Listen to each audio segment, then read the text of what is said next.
दुर्गा मंत्राचा जाप करत करत ध्यान करायचं आहे आणि साक्षात दुर्गा देवीला प्रकट करायचं आहे.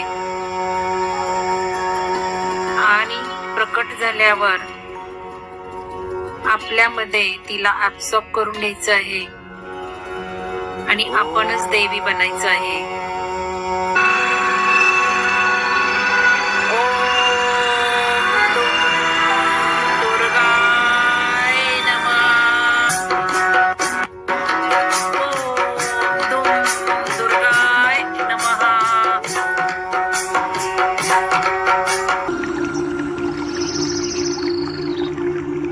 ओम दुम दुर्गाय